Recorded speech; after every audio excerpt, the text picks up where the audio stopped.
how the devil. Now, it's been a little while since we've done one of these more serious review hints and tips style videos. With the release of the Furion, I thought we'd put away the slight comedy-esque style gameplay videos just briefly, so we can take a look at this new Zarek Beast response to the Reaper Scepter. We'll start off by looking at the crew. Now, you'll notice my crew's a little bit thin on the ground at the moment.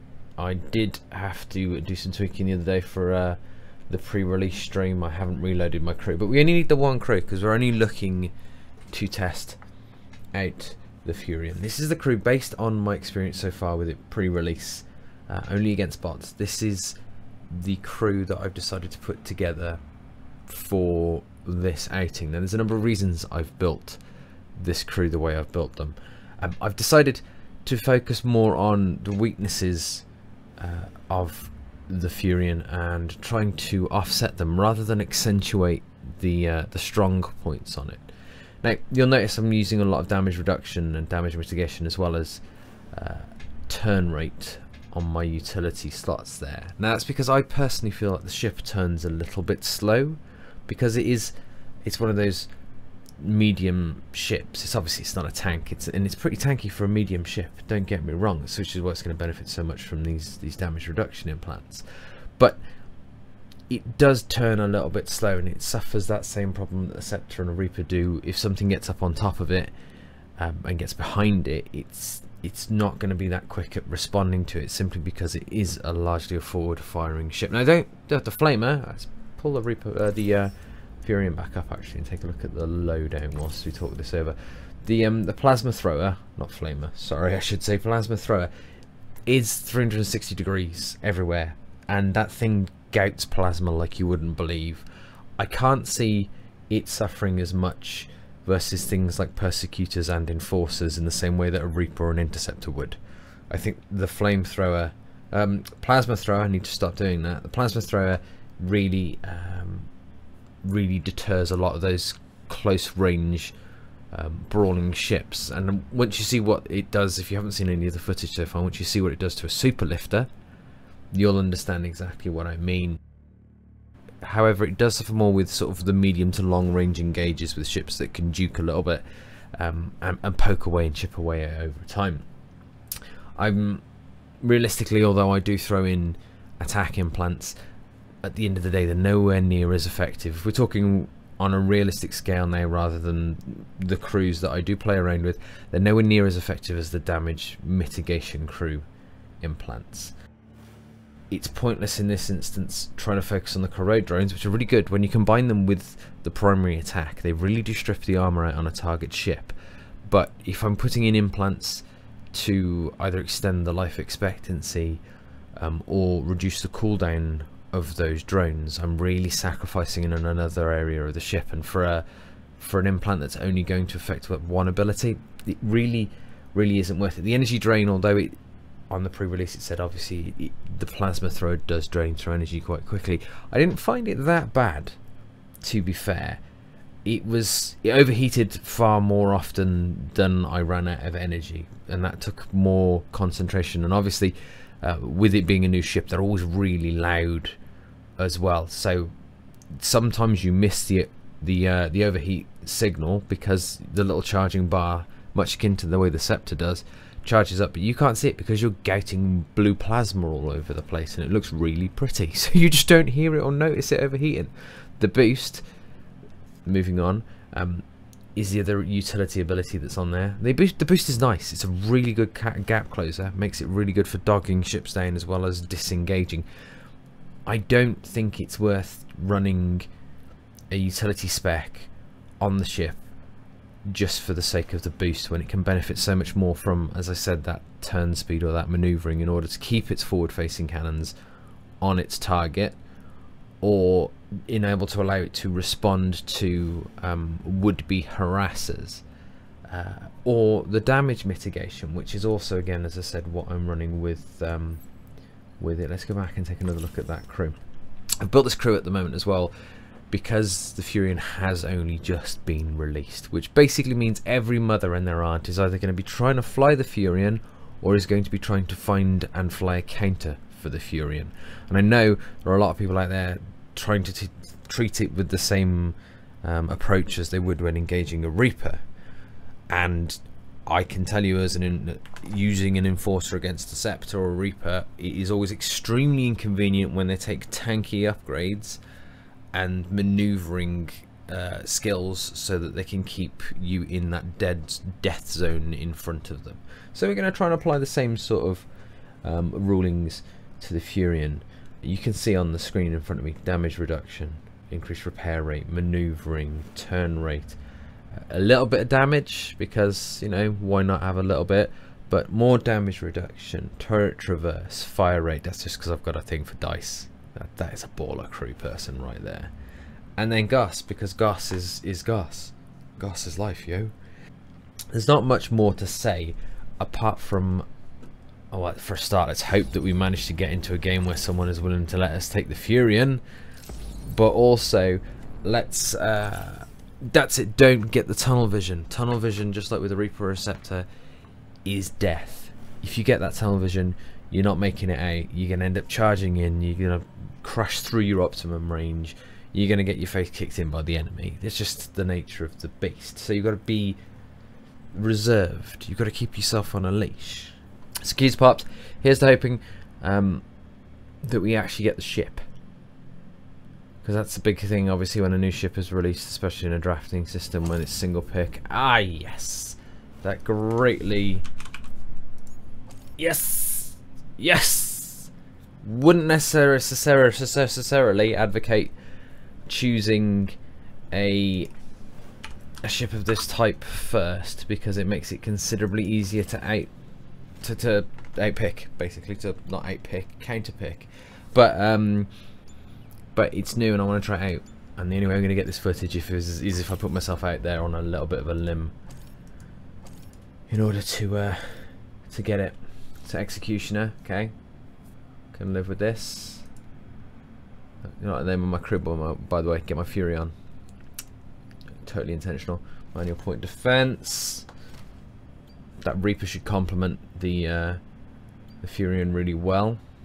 All of that damage, like reduced armor. It's the same as all the reduced armor off that, plus that laser beam off the Raven. Heavies, which is great, because I forgot to mention before, the plasma thrower does bypass armor, because plasma for life.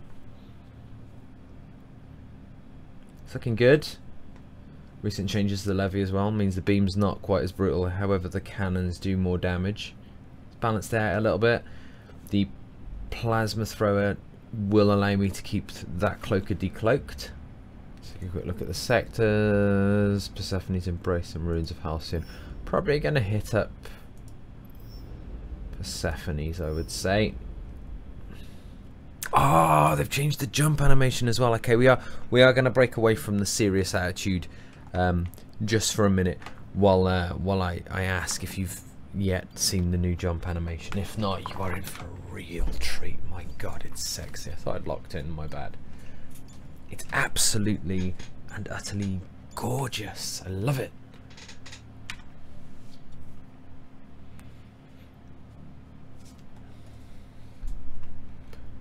Whoa, game. Catch up with us, thank you. I'm just going to check. Beta is definitely Persephone's. Here's this jump animation as well. Every time so far, every time I've seen it. Oh, it's so beautiful. How beautiful is that? Wow. Yeah, she turns fast now. Wow, does she turn fast? She turns like she's TDS. And that red. You want to keep ships. The reason I took turn over maneuvering was because you want to keep ships off the back end of her. Because if you notice, the arse on this ship is huge. Absolutely huge. The nose, not quite so big, but the butt end, wow, is it big. Which means it's a large target, like a real large target, especially for more experienced players. So they're going to be trying to get on the back end of it in order to maximise the hitbox to put damage down.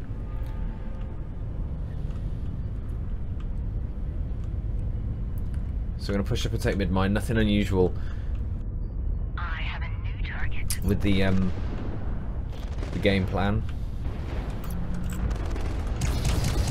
Okay, we're going to put the road drones out on this levee. We're going to push right up on top of it so we can hit it with the flamer. It does have a healer behind it, but as you can see, this early on, we're cutting through it pretty well.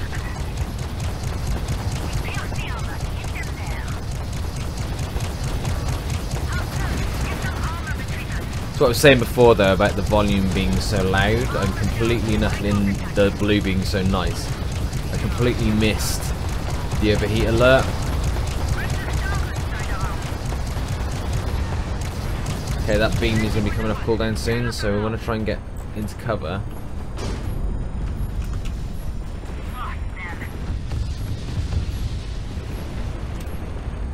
We don't want to die lead us to here.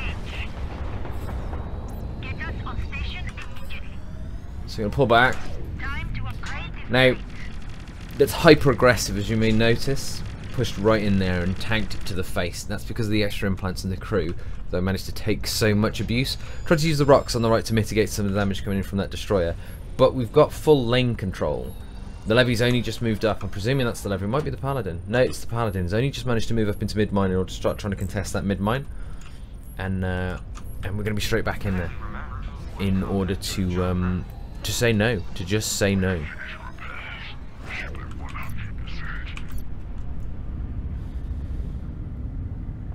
So, see if we can get some damage down on that paladin. About to pull back in order to cap the furthest mine, but they've not really had this mid station anywhere near long enough for it to actually be advantageous to them. Instead, we're going to come sweeping in and we're going to pick up a bit of easy resource in the form of that freighter and then immediately take back over the station. Waiting for the beam off this. There it is. I'd like the paladin. Where is it? There. So we're going to boost through.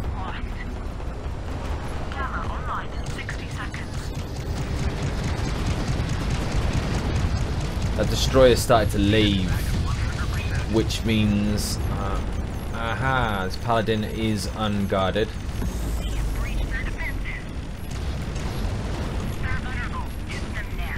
Are they jumping? No. Destroyer's probably going to be back in a second. Double bluffing by pulling back. Pretend we're going underneath and we're actually just going to go over the top. It's another beam coming out the levee, but as soon as that lands, we'll run. Oh no, we won't actually. We've got support, he hasn't, so we're going to take him out.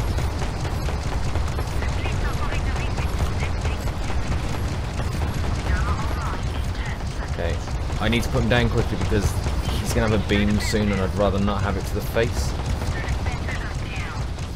There he goes. I'm going to get the upgrade from here and then I'm going to move into the back at Gamma. Give me some time to recharge my energy. Oh, it's laser.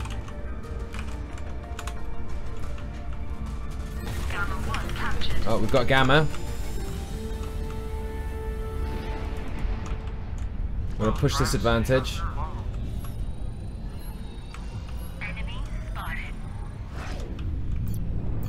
See if maybe we can get a turret. Or two.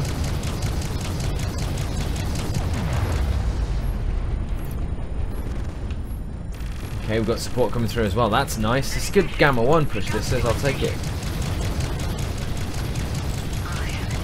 You don't want to get greedy. We're just after a couple of turrets. I have overheated. I am pulling it out. As I said, this is just a bit of an early game pressure. I don't want to overstep my boundaries a little bit too much there. But we've got full lane control over the road. We're going to pick up this station, or at least make them think we are. We've got the boost off cooldown, which is why I've gone for this, is because I can run if needs be. Instead what I'll do is I'll pull back to a safe distance pick up my level and these freighters.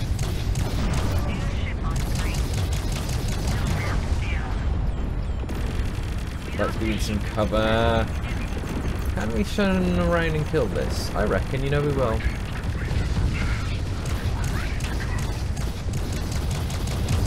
Oh, even better.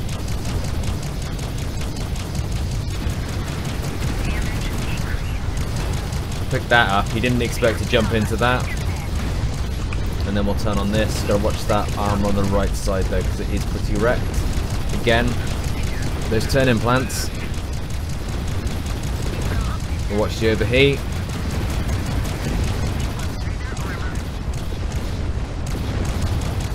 Armor's pretty wrecked. I had a super lifter behind me, but not. There he is. I'm not entirely sure where he is now. Okay, we're taking another damage upgrade. Thank you. Wait for the repairs. Thank the healer. Push the enemy home base. Keep the pressure on them. We've got lane control. Gamma's not up for another 3.5 minutes. We've got the level advantage. We're about to catch a levy beam though.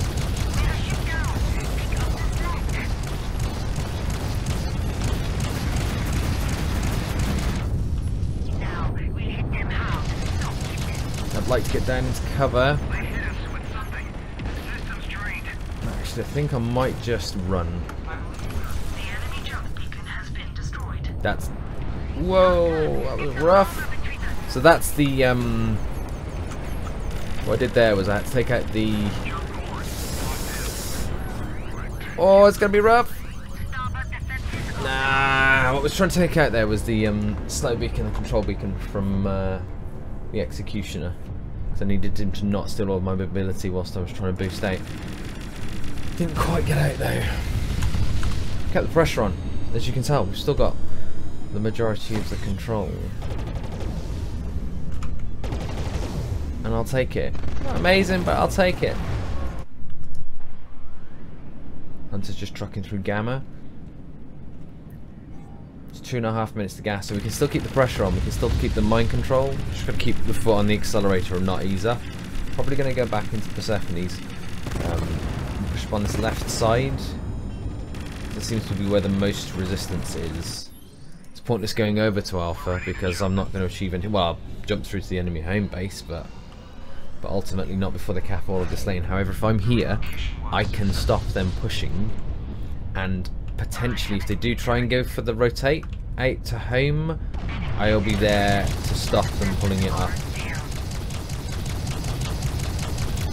without taking an extensive amount of damage. Drones out on the Executioner, missiles out on the Executioner. Serious damage. He's gonna have to chrono if he's got it. There he goes. Super lifter's on me as well. I can taste those heals, which is what I need, which means I can keep pushing into this. Now he's gonna be behind me on my left here, so I want to make sure I keep in the open enough that the super lifter can keep a line on me. I've got no fear facing off against this destroyer, even though I'm broadside onto him, because I know I can make it through anything he's throwing at me, especially with that super lifter there to back me up. Gamma online in 60 seconds. So that's Gamma, so I want to pull back for the upgrades, repairs, whatever you may be. I don't want to be jumping from there, simply because if the enemy team turns up at the end of the day, it's still a medium ship. And it's still, although it is a tanky ship, it's not the tankiest of ships, and they've got enough burst damage ships there to put me down if I jump out in the open near an FOB after they've just landed. So play a little bit safe. Get up inside Gamma. You know what I've just done? I'm a fool. I misread the timer on that jump. I'm gonna go home and grab 8. Oh, well. That demonstrates there, I suppose, the effectiveness of the pressure you can apply with a Furion. And it was a hell of a good game from our perspective. Applied a lot of pressure, a lot of aggression, and achieved the goal. If you've enjoyed it, do massage the like button. I hope you find this review and overview helpful, and I will catch you in the next one.